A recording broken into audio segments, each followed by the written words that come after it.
శ్రీమాత్రే నమః. సద్గురు జ్యోతిషాలయం వారి యొక్క అక్టోబర్ నెల పూర్తి రాశి ఫలితాలని ద్వాదశ రాశులకి మనం ఇప్పుడు తెలుసుకోబోతున్నాం. ఈ జ్యోతిషాస్త్రం అనేది పడుతున్న వర్షానికి ఒక గొడుగు మాత్రమే, కానీ జ్యోతిష్యం జీవితం కాదు. బాగా గుర్తుపెట్టుకోండి. మీరు మిమ్మల్ని నమ్మండి, మీ కులదైవాన్ని నమ్మండి, మీ ఇష్టదైవాన్ని నమ్మండి. మీరు చేస్తున్న వృత్తి వ్యాపారానికి న్యాయంగా ఉండండి. తప్పకుండా మీ రాశి ఫలితాలు అద్భుతంగా ఉంటుంది. సకల దేవతలు మీకు అనుగ్రహిస్తారు. ఇంకా కొంతమంది లేదండి, కొంచెం మానసికంగా మేము ఒత్తిడిగా ఉన్నాము అనుకున్న వాళ్ళు మీ పరిసర ప్రాంతాల్లో ఉన్నటువంటి సద్గురువులను సంప్రదించి మీ యొక్క జ్యోతిష్యాన్ని తెలుసుకోండి. లేదా మా ద్వారా తెలుసుకోవాలనుకుంటున్నారా, దయచేసి చెప్తున్నాను, అర్ధరాత్రి కాల్ చేయడం మానేయండి. 21 వయసు ఉన్న లోపు ఉన్న వాళ్ళు అడగకండి. 60 వయసు ఉన్న పెద్దవాళ్ళు దయచేసి, మీరు అందరూ 60 సంవత్సరాలు పొందినవారు కాబట్టి అసలు అడగకండి. ఇల్లీగల్ అఫైర్స్ వద్దు, ఆర్థికమైనటువంటి సమస్యలు వద్దు, విద్యార్థులు అసలు చేయకండి.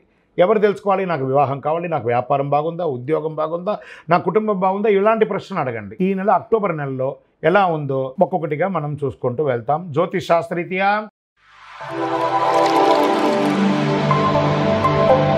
ద్వాదశ రాశుల్లో 6వ రాశి అయినటువంటి కన్యా రాశి మిత్రులారా, మీరు ఉత్తరా నక్షత్రం 2, 3, 4 పాదములు, హస్తా నక్షత్రం 1, 2, 3, 4 పాదములు, చిత్తా నక్షత్రం 1, 2 పాదాలకు జన్మించిన మీరు కన్యా రాశి వారిగా పరిగణించబడుతున్నారు. ఈ నెల మీకు శుభాశుభ ఫలితాలు ఎలా ఉన్నాయంటే, విజయదశమి శుభాకాంక్షలు, ఫస్ట్ దీపావళి శుభాకాంక్షలు మీకు. ఈ యొక్క కన్యారాశి వారికి, ప్రియమైన కన్యారాశి మిత్రులారా, కన్యారాశి వారికి ఈ మాసం మీకు కూడా మిశ్రమ ఫలితమే. కుజుడు 12వ ఇంట్లో, బుధుడు సూర్యుడు కేతులతో పాటు 1వ ఇంట్లో, శని 6వ ఇంట్లో, ఈ నెల మొత్తం తిరోగమన స్థితిలో ఉంటాడు. శుక్రుడి నెల ప్రారంభంలో 2వ ఇంట్లో, రాహు 7వ ఇంట్లో. గ్రహాలన్నీ ఇలా ఉన్నాయి. కానీ అందులో కొన్ని శుభగ్రహాల వల్ల ఏమవుతుంది, ఇల్లంతా కూడా సౌభాగ్యంతో నిండి ఉంటుంది. ఉత్సాహంగా ఉంటారు. నూతన వస్త్ర ఆభరణాలు కొనుగోలు చేస్తారు. భార్యాభర్తల మధ్య అన్యోన్యత పెరుగుతుంది. అప్పుడప్పుడు మిశ్రమం, అంతే. ఇక్కడ అప్పుడప్పుడే ఉంది, ఇక్కడ 60-40గా ఉంది కాబట్టి మేలే ఎక్కువ ఉన్నాయని కూడా చెప్పచ్చు. శత్రువుల వల్ల ఇబ్బందులు తొలగుతాయి, కుటుంబ అవసరాలు తీరుతాయి, ఖర్చులు కూడా వస్తాయి. ఎంత ఇన్కమ్ ఉందో అంత ఖర్చు కూడా వస్తుంది.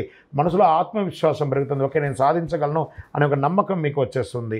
మీలో ఇంతవరకు దాగి ఉన్న ప్రతిభను బయటపెట్టడానికి మీకు మంచి అవకాశం వస్తుంది. గెట్ రెడీ, సాధించండి. ఏదైనా అవన్నీ మీకు రాబోతున్నాయి. మంచి ప్రభుత్వ వ్యవహారాల్లో కాస్త జాగ్రత్తగా ఉండండి.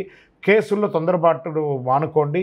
ఉద్యోగంలో ఉన్నటువంటి ఉద్యోగస్తులకి మిశ్రమం, చెడు లేదు మంచి లేదు, అలా సాఫీగా జరిగిపోతుంది. ఇంక్రిమెంట్స్, బోనస్లు వచ్చే నెల ఇది. కొత్త వ్యాపారాలు విజయవంతంగా ఉంటుందని చెప్పచ్చు. వ్యాపారాల్లో ఆకస్మిక ఆదాయం చూడండి, ఇది బాగుంది. మీరు ఎప్పుడో రావాల్సిన అనుకున్న డబ్బు కూడా ఇలా సులభంగా వచ్చేస్తుంది. అయితే కొత్త బ్రాంచులు పెట్టడానికి ముందు 1-2 సార్లు ఆలోచించి అన్ని రకాలుగా మంచి చెడంతా చూసి పెట్టండి. సోదరపరంగా ఖర్చులు పెరుగుతాయి. మాసాంతంలో కుటుంబ బంధువులు మరియు స్నేహితులు ప్రత్యేక హౌస్ పార్టీ, అంటే ఒక గెట్ టుగెదర్ అంటారు చూసారా, అలా 1-to-1 కూర్చొని అందరూ కలిసికట్టుగా. దీపావళి వస్తుంది, దసరా వస్తుంది, అన్ని పండగలే కదా. 1-to-1 చేయడంలో తప్పలేదు కదా, టుగెదర్ కూడా చేయొచ్చు కదా. చాలా అద్భుతమైనటువంటి సమయం చెప్పచ్చు. ఆరోగ్యం పట్ల కాస్త శ్రద్ధ వహించండి. శస్త్రచికిత్స ఏదైనా పోస్ట్పోన్ అయ్యి ఉంటే, అవకాశం ఉంటే చేసుకోండి, అది మంచిది. విద్యార్థులకి నెలంతా సవాలుగా ఉన్న అంతిమంగా విజయమే. విదేశీయ విద్య కోసం చేస్తున్న కష్టాలన్నీ కూడా తొలగి H1 వీసా కోసం ప్రయత్నం చేస్తున్న వాళ్ళు, గ్రీన్ కార్డు కోసం ప్రయత్నం చేస్తున్న వాళ్ళు, సిటిజన్షిప్ కోసం ప్రయత్నం చేస్తున్న వాళ్ళు, ఇవన్నీ కూడాను జరిగే అవకాశాలు ఉన్నాయి. రాజకీయ నాయకుడికి మిశ్రమం, 60% బాగుంది, 40% మిశ్రమంగా ఉంది, జాగ్రత్త.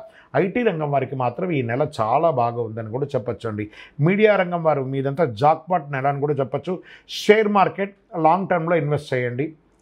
వ్యవసాయదారులకి అద్భుతం అని కూడా చెప్పచ్చు. వివాహం కాని వారికి వివాహం, ఉద్యోగం కోసం ప్రయత్నం చేసిన వారికి ఉద్యోగం కూడా అవకాశాలు ఉన్నాయి. ఈ నెల అదృష్టమైనటువంటి దినాలు ఏదంటే 3, 6, 10, 15 ఇవన్నీ కూడా కలిసి వస్తుంది. తర్వాత నంబర్ 7 అనే యొక్క లక్కీ సంఖ్య మీకు చాలా కలిసి వస్తుంది. చాలా బాగుంటుంది. చందన కలర్ లేదా పసుపు కలర్ మీకు చాలా కలిసి వస్తుంది.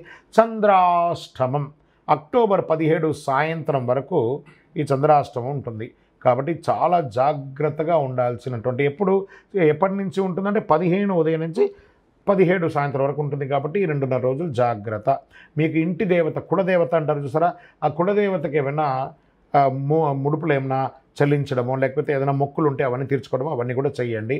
ఆంజనేయ స్వామి వారికి ఆకు పూజ చేయడం మంచిది. దుర్గాదేవి అమ్మవారికి ఎలాగో శరన్నవరాత్రి కాబట్టి పూజించండి. కరుంగాళి మాల, అతి శక్తివంతమైనటువంటి కరుంగాళి మాలను ధరించండి. మీ పరిసర ప్రాంతాల్లో ఉన్నటువంటి దేవాలయాల్లో మీ వయస్సు ఎంత ఉందో, సపోజ్ మీ వయసు 30 అనుకోండి 30 దీపాలు, 50 అనుకోండి 50 దీపాలు, 10 అనుకోండి 10 దీపాలు, 18 అనుకోండి 18 దీపాలు నువ్వుల నూనెతో మీ దేవాలయంలో దీపం వెలిగించండి. సకల దోషాలు తొలగి ఆనందంగా ఉంటారు. ఇంకా మీ యొక్క వ్యక్తిగత జాతకం తెలుసుకోవాలనుకుంటే కింద కడుపుతున్నటువంటి మా నంబర్కి మీ యొక్క పేరు, date of birth, time of birth, place of birth WhatsApp చేయండి. విజయోస్తు.